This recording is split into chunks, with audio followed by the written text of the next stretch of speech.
വെള്ളവും വളവും ഒക്കെ ആവശ്യത്തിന് കൊടുത്തിട്ടും ഓർക്കിഡുകൾ പൂക്കുന്നില്ലേ? ശരിയായ അളവിലുള്ള സൂര്യപ്രകാശം കിട്ടാത്തതുകൊണ്ടാണ് ഓർക്കിഡ് ചെടികൾ പൂക്കാൻ മടിക്കുന്നത്.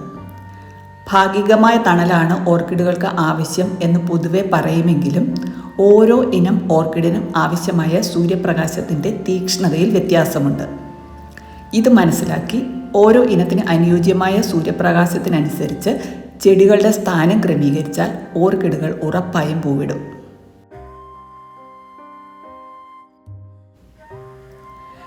ശാസ്ത്രീയമായി 50% തണലുള്ള സ്ഥലങ്ങളാണ് ഡെൻഡ്രോബിയം നടാനായി റെക്കമെൻഡ് ചെയ്യുന്നത്. എന്നാൽ ഇന്ന് വിപണിയിൽ ലഭ്യമായ പല ഇനങ്ങളും സൂര്യപ്രകാശം നേരിട്ട് പതിയുന്നിടത്ത് വളർത്താൻ പറ്റുന്നവയാണ്. കിഴക്ക് ഭാഗത്തു നിന്നും അധികം ചൂടില്ലാത്തവയിൽ രാവിലെ 10-10:30 വരെ ചെടിയിൽ വീഴത്തക്ക വിധം ക്രമീകരിച്ചാൽ ചെടികൾ എളുപ്പം പൂവിടും. ഉച്ച കഴിഞ്ഞ് പടിഞ്ഞാറ് നിന്ന് ചരിഞ്ഞു വരുന്ന സൂര്യരശ്മികൾക്ക് നല്ല ചൂടുള്ളതുകൊണ്ട് അവ ചെടിയിൽ പതിയാതെ സൂക്ഷിക്കണം. സൂര്യപ്രകാശം അധികമായാൽ ഇലകൾ മഞ്ഞ കലർന്ന പച്ച നിറമായി ഉണങ്ങിപ്പോകും. കൂടാതെ പൂക്കൾക്ക് വലിപ്പം കുറഞ്ഞ് കൊഴിഞ്ഞു പോവുകയും ചെയ്യും. സൂര്യപ്രകാശം കുറഞ്ഞാൽ വെജിറ്റേറ്റീവ് ഗ്രോത്ത് കൂടുതലായിരിക്കും. ധാരാളം ഇലകൾ ഉണ്ടായി ചെടി നന്നായി വളരും, പക്ഷേ പൂവിടില്ല. നല്ല തണലിലിരിക്കുന്ന ചെടികളെ ഒറ്റയടിക്ക് വെയിലത്തേക്ക് മാറ്റി വെച്ചാൽ ഇലകൾ മഞ്ഞ നിറമായി പഴുത്തു കൊഴിഞ്ഞു പോകും. ഗ്രാജ്വലായി തണൽ കുറഞ്ഞ സ്ഥലത്തേക്ക് മാറ്റി വെച്ച് പതുക്കെ വെയിലിലേക്ക് കൊണ്ടുവരാം. അപ്പോൾ ചെടികൾ പുതിയ കണ്ടീഷനുമായി അഡാപ്റ്റഡ് ആകും. ഓർക്കിഡ്സ് പൊതുവെ വളരെ സെൻസിറ്റീവായ പ്ലാന്റ്സ് ആണ്.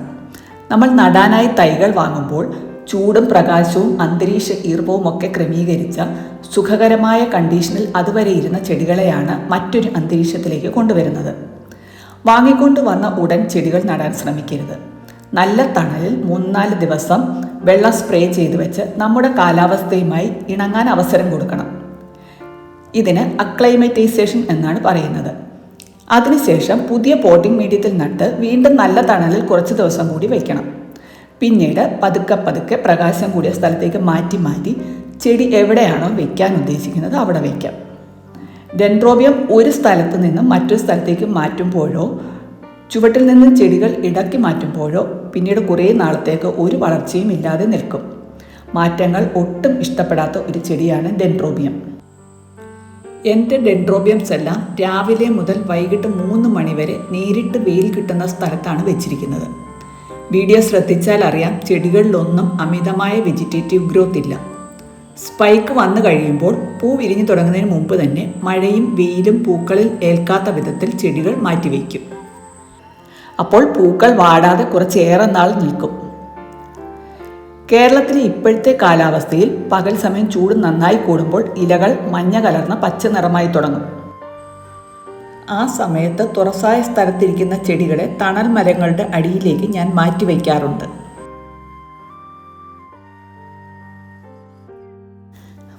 ഫെലനോപ്സിസ് ഓർക്കിഡുകൾക്ക് കുറച്ചുകൂടി വ്യത്യസ്തമായ അന്തരീക്ഷമാണ് വേണ്ടത്. നേരിട്ട് മഴയും വെയിലും ഏൽക്കാത്തിടത്ത് വേണം ഫെലനോപ്സിസ് വയ്ക്കേണ്ടത്. 60 മുതൽ 70% വരെ തണൽ ഉറപ്പായിട്ടും വേണം. ഇലകൾ നല്ല കടും പച്ച നിറമാവുകയും പുതിയ ഇലകൾ ഉണ്ടാവാതിരിക്കുകയും ചെയ്യുമ്പോൾ ചെടി പൂവിടാൻ വളർച്ചയെത്തി എന്ന് മനസ്സിലാക്കാം. ഈ സമയത്ത് ചെടികളെ കിഴക്ക് നിന്നും ചരിഞ്ഞ് 9-9:30 മണി വരെ രാവിലത്തെ ഇളം വെയിൽ കിട്ടുന്ന രീതിയിൽ വയ്ക്കുന്നത് പൂവിടാൻ സഹായിക്കും. ഞാൻ ഈ സ്റ്റാൻഡിൽ ഫെലനോപ്സിസ് ക്രമീകരിച്ചിരിക്കുന്നത് ഈ രീതിയിലാണ്. ഏറ്റവും മുകളിലത്തെ തട്ടിൽ വെച്ചിരിക്കുന്നത് കൊണ്ട് രാവിലെ 9:30 വരെ മാത്രമേ വെയിൽ കിട്ടൂ. ചെടി വളർത്തുന്നിടത്ത് സൂര്യപ്രകാശം അധികമായാൽ വളർച്ച മുരടിച്ച് ഇലകൾ മഞ്ഞ നിറമായി കൊഴിഞ്ഞു പോകും. മറ്റിനങ്ങളെ അപേക്ഷിച്ച് മൊക്കാറയ്ക്ക് തണൽ കുറച്ച് മതി. 30% തണൽ ലഭിക്കുന്ന ഇടങ്ങളാണ് നല്ലത്. ദിവസവും കുറച്ച് തണൽ ലഭിക്കുന്നിടത്ത് ചട്ടിയിലും തറയിലും മൊക്കാറ വളർത്താം. എൻ്റെ ചെടികൾ രാവിലെ മുതൽ വൈകിട്ട് 3 മണി വരെ വെയിൽ കിട്ടുന്നിടത്താണ് വെച്ചിരിക്കുന്നത്. സ്പൈക്ക് വന്നു കഴിയുമ്പോൾ മഴയും വെയിലും തട്ടാത്ത രീതിയിൽ മാറ്റിവെക്കും.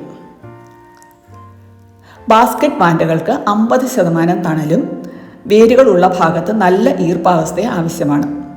രാവിലത്തെ ചൂട് കുറഞ്ഞ സൂര്യപ്രകാശം ചെടിയുടെ ആരോഗ്യകരമായ വളർച്ചയ്ക്ക് നല്ലതാണ്. 50% തണൽ ആവശ്യമുള്ള ചെടിയാണ് ഒൻസീഡിയം. ഇത് വളർത്തുന്നിടത്ത് സൂര്യപ്രകാശം കൂടിയാൽ ഇലകൾ മഞ്ഞ കലർന്ന പച്ച നിറമാകും. തണൽ കൂടിയാൽ കടും പച്ച നിറത്തിലുള്ള ഇലകളാവും കാണപ്പെടുന്നത്. തണൽ അധികമായാലും ചെടിക്ക് ആവശ്യത്തിന് ആരോഗ്യമില്ലെങ്കിലും പൂമൊട്ടുകൾ വിരിയാതെ കൊഴിഞ്ഞു പോകും. ഇത്രയും കാര്യങ്ങൾ മനസ്സിൽ വെച്ചുകൊണ്ട് നമ്മുടെ കയ്യിലുള്ള ചെടി ഏത് വെറൈറ്റി ആണോ അതിന് പറ്റിയ അന്തരീക്ഷം ഒരുക്കി കൊടുക്കണം. ഒരു കാര്യം മാത്രം ശ്രദ്ധിച്ചാൽ മതി, നല്ല തണലിൽ നിന്ന് ചെടിയെ പെട്ടെന്ന് വെയിലിലേക്ക് കൊണ്ടുവരരുത്. ചെടി പോലും അറിയാതെ പതുക്കെ പതുക്കെ മാറ്റി അഡാപ്റ്റ് ചെയ്തു കൊണ്ടുവരണം. വീഡിയോ ഇഷ്ടമായെന്ന് കരുതുന്നു. നിർദ്ദേശങ്ങളും അഭിപ്രായങ്ങളും ദയവായി കമൻറ്റ് ചെയ്യുക. പുതിയൊരു വീഡിയോയുമായി വീണ്ടും കാണാം. Thanks for watching.